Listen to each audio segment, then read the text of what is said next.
Salut la machine, j'espère que tu es au top. Dans cette nouvelle vidéo, on va voir quelques systèmes simples de transformation de l'énergie mécanique.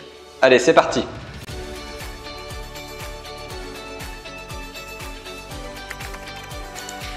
Alors, on va essayer de comprendre fonctionnellement à quoi sert de transformer l'énergie mécanique. Eh bien, dans un système technique, je vais avoir une énergie d'entrée, une énergie de sortie. L'énergie de sortie est liée à l'action que je vais avoir sur mon système. Si par exemple je ressors ma chaîne d'énergie, je me rends compte qu'en sortie ici j'ai une action et en entrée ici je vais avoir l'énergie qui a été convertie par mon actionneur. Donc il va falloir, grâce à mon système de transformation, pouvoir envoyer une énergie d'entrée vers une énergie de sortie en l'adaptant. Ma fonction principale ici est donc d'adapter à l'aide d'un système de transformation mon énergie d'entrée en énergie de sortie. Alors les énergies en entrée et en sortie sont des énergies mécaniques. On avait vu dans une autre vidéo comment caractériser une énergie mécanique en translation, en rotation, alternative ou continue, faible vitesse, forte vitesse, faible effort, fort effort.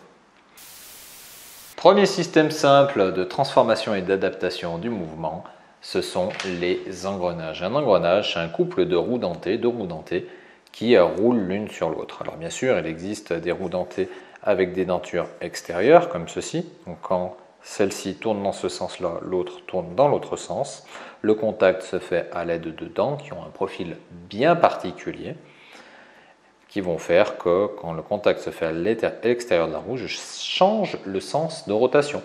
Ensuite, en faisant varier le diamètre des roues dentées, je viens adapter la vitesse ou le couple à transmettre. Alors, le mouvement peut être irréversible, c'est-à-dire que l'entrée peut être ici, la sortie peut être ici, mais l'inverse est aussi envisageable. Je peux mettre l'entrée de l'autre côté ou la sortie de l'autre côté.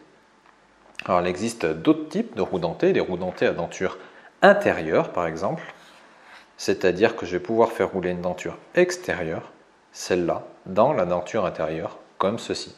Ce qui fait que si la roue intérieure qui a à l'intérieur avec une denture extérieure donc tourne dans ce sens-là, la roue à denture intérieure, qu'il y a donc à l'extérieur, tourne dans le même sens. Le principal avantage des roues dentées est qu'ils peuvent transmettre un effort assez élevé ou un bon rendement et permettre de réduire la vitesse ou augmenter la vitesse ainsi qu'inverser ou non le sens de rotation.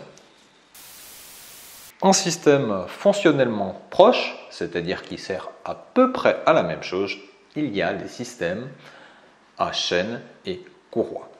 Donc la chaîne ou la courroie, eh bien, ça dépend de la nature des efforts à transmettre. Quoi qu'il en soit, il y a des poulies ou des roues dentées de chaque côté. Et l'intérêt des systèmes à courroie, c'est qu'elles peuvent être éloignées. Elles n'ont pas besoin d'être en contact comme les roues dentées. L'effort est transmis par le lien flexible qu'est la chaîne ou la courroie. Il peut y avoir des tendeurs. Ici, c'est un petit galet tendeur ou pas dans notre système mécanique. Alors, à quoi ça va servir? Déjà à transmettre un effort assez loin. Ça marche pour transmettre des efforts en rotation, mais je peux aussi transmettre un effort en translation. Effectivement, si je m'accroche ici et que je tire, eh bien j'ai un effort en translation qui va être transformé en mouvement de rotation.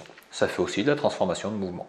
Ou si mon entrée est ici et ma sortie ici, eh bien je me rends compte que je conserve le sens de rotation. Alors pour inverser le sens de rotation, il faudrait croiser ma courroie, c'est-à-dire que ce bras-là vient de l'autre côté sur cette poulie-là, et vice versa. Et à ce moment-là, je changerai le sens de rotation. Je peux adapter les vitesses aussi en jouant sur le diamètre de mes poulies. Le principal avantage du système poulie-courroie, c'est de transmettre des efforts de manière éloignée.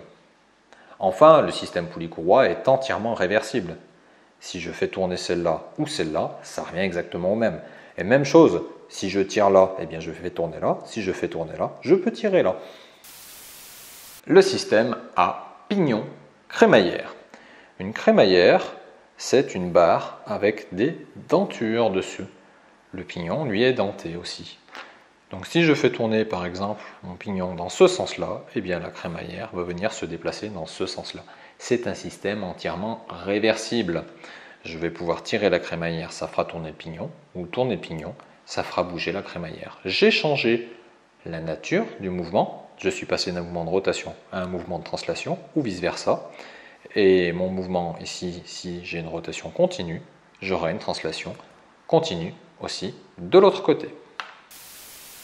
Encore un système fonctionnellement similaire, c'est-à-dire qui va servir à la même chose, c'est-à-dire transformer une rotation continue en une translation continue, c'est le système à vis écrou. Alors attention, des fois on entend dire c'est un système à vis sans fin. Non, un système à vis sans fin, c'est autre chose. Alors j'ai une vis et un écrou. Ici j'ai pris une vis classique et un écrou classique. En image ici j'ai une vis à billes avec un écrou à billes. Ce genre de système a un bien meilleur rendement que ce genre de système pour faire de la transformation de mouvement. Ça c'est une vis à filet ISO, c'est une vis qui sert juste à bloquer un assemblage et non pas à transmettre un mouvement. Alors, si je fais tourner la vis par exemple, eh bien qu'est-ce qui se passe? Je la vois qui se met à avancer. Donc je transforme un mouvement de rotation continue en un mouvement de translation continue. Alors le système vis-écrou, il est rarement réversible. C'est-à-dire que si j'appuie très fort sur la vis, j'appuie dessus, eh bien elle ne se met pas à tourner.